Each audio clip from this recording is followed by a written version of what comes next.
Life, not this one.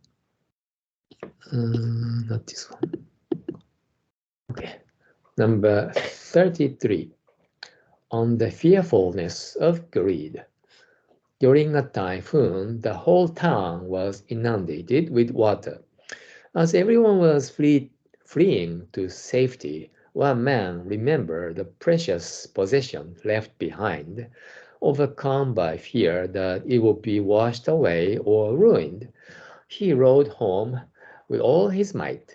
When he came to his house, of which all but the roof was under water, as he was getting out of the boat, he accidentally fell into the flood and was drowned.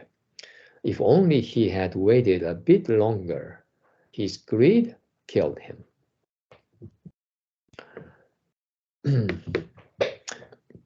Yeah, this is one Buddhist maxim. Greed kills us all. So in this case too, this victim of a flood due to a typhoon was killed by his own greed, not by other people's greed, but it was his own.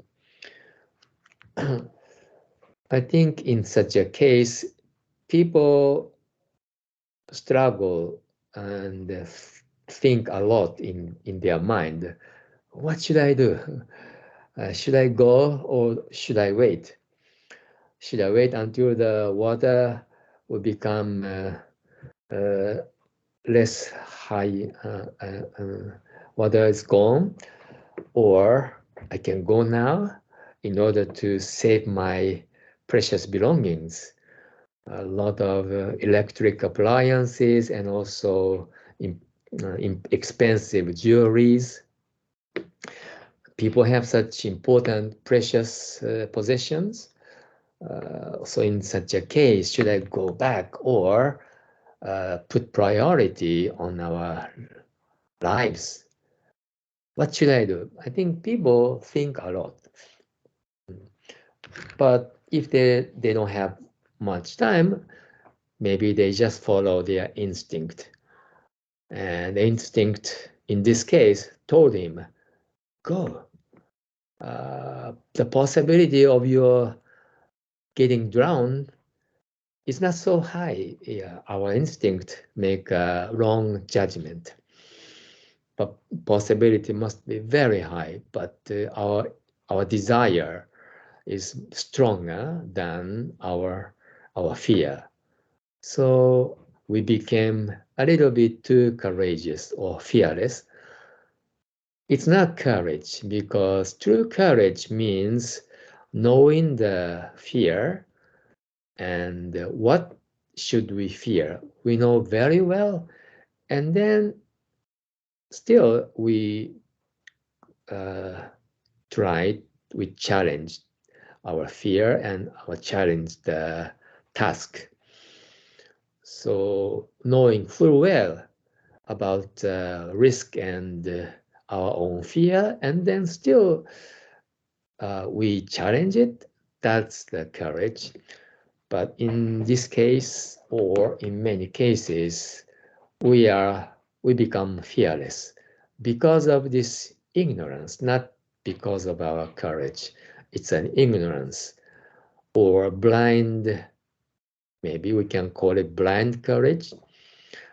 We blindside our eyes and our caution, fears, and then we do it. That's the power of our greed. It comes deep down. So no rationality or common sense can suppress it. Our common sense and psychology or philosophy will go out of the window, and then we are overwhelmed. So it doesn't happen only in such a case of natural disaster, but it's happening every day. Yeah, little by little, our greed is killing us little by little. Like desire, too much desire for delicious food, or too much desire for money, too big a desire for romantic relationship. And some of those victims of their own greed becomes the headline of everyday newspaper, including those crimes and sins and everything. So yeah, Buddha always tells us, be aware of of your desire and practice the opposite, the antidote, the giving and the generosity. That's the only way to not to become a victim of our own desire, strong greed. Yeah, that's why giving and generosity is always counted the number one of the six parameters, the six types of good deed.